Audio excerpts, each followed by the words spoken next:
vamos a resolver un ejercicio mediante el teorema de Newton.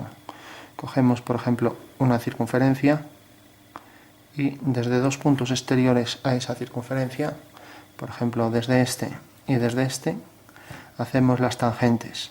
Para hacer las tangentes puedo unir el centro de la circunferencia con este punto y hacer una semicircunferencia. Ahí tengo un punto de intersección por donde pasan las tangentes. Una tangente y el otro es su simétrico. Puedo continuar también la circunferencia, corta aquí. Y ahí tengo dos tangentes. Hago lo mismo con esto, uno con esto, y hago una circunferencia. Esa circunferencia corta en este punto, por donde pasa una tangente, y luego su simétrico respecto a este eje, simetría axial, tengo aquí la otra tangente con los dos nuevos puntos de tangencia. Bueno, tengo entonces ya un cuadrilátero que inscribe a la circunferencia. Bueno, si yo, por ejemplo, hago una diagonal y hago la otra diagonal del cuadrilátero, tengo que necesariamente se cortan en un punto, por ser dos rectas sobre un plano. Ahora bien, se pide calcular ese punto sin hacer las dos diagonales. O sea, sin hacer estas dos líneas rojas se pide cómo obtener ese punto. Bueno, pues según el teorema de Newton, basta con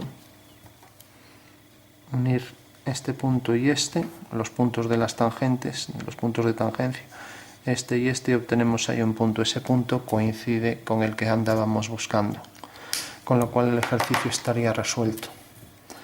¿Qué pasaría, por ejemplo, si ese cuadrilátero tuviera una forma cualquiera y en vez de una circunferencia, pues consideramos la figura proyectiva de esta en homología, por ejemplo, una elipse?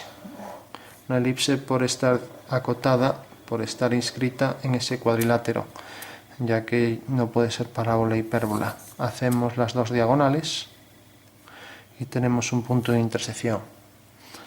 Unimos ese punto con este y ese punto con este y tenemos ya ahí 4 puntos donde la elipse transformada en la circunferencia va a ser tangente a esos lados por esos puntos. Tengo ahí una elipse entonces,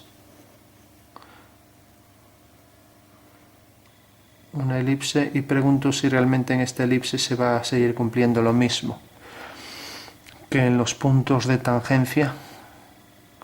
Al unirlos coinciden en la intersección con las dos diagonales. Bueno, es obvio que sí, por una razón muy simple. En realidad, siendo esta la transformada de un cuadrado que inscribe una circunferencia, de manera que, como podemos ver, los puntos de tangencia son los puntos medios por donde pasa el cuadrado, que en realidad serían estos puntos en el espacio. Entonces, necesariamente, por esos 4 puntos pasa la circunferencia tangente. Pero también en las diagonales del cuadrado incide un punto central de la circunferencia por donde pasan los dos diámetros anteriores. Bueno, con lo cual queda perfectamente visible que efectivamente ahí tenemos una circunferencia donde ambos diámetros pues se cumplen necesariamente, que tanto estos dos ejes que pasan por los puntos de tangencia pasan por el mismo punto que las dos diagonales del cuadrado. Como podemos ver, con un cuadrilátero cualquiera sucede.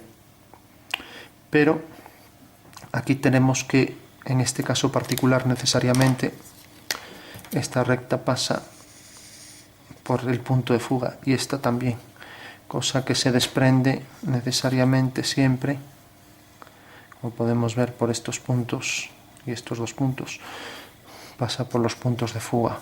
¿Qué pasaría si no pasara eso? Entonces hagamos, por ejemplo, una elipse cualquiera, una elipse, y vamos a ver qué pasaría si no se diera ese caso. Si es posible que estas dos líneas por donde pasan los puntos de tangencia coinciden en su intersección con las dos diagonales del cuadrado o cuadrilátero trapezoide. Bueno, hacemos entonces las tangentes, una tangente por ejemplo a la elipse hecha al azar, otra tangente, por ejemplo otra tangente y por último otra tangente. Bueno, marcamos bien los puntos de tangencia y ahora lo que hacemos es unir esos puntos mediante dos rectas, obteniendo un punto de intersección. Se pregunta si realmente ese punto de intersección coincide con las diagonales del cuadrilátero. Bueno, pues si hacemos con precisión el dibujo podremos observar que se sigue cumpliendo, y eso que, como decíamos antes, al prolongar las rectas que pasan por los puntos de tangencia, en este caso no incide en los puntos límites de lo que va a ser la recta límite de ese plano que contiene a la circunferencia. Como podemos ver aquí vuelve a pasar lo mismo, no coincide en el punto límite que corresponde a estas dos líneas. Con ello queda demostrado entonces, mediante casos prácticos, que efectivamente este detalle del teorema de Newton, que las rectas que pasan por los puntos de tangencia se cortan en un punto el mismo que la intersección de las diagonales, esto es válido, por supuesto, para el caso de la transformada de la circunferencia, en la que estas rectas pasan por los puntos límites o de fuga, y en el caso de que no pasen, como en este caso.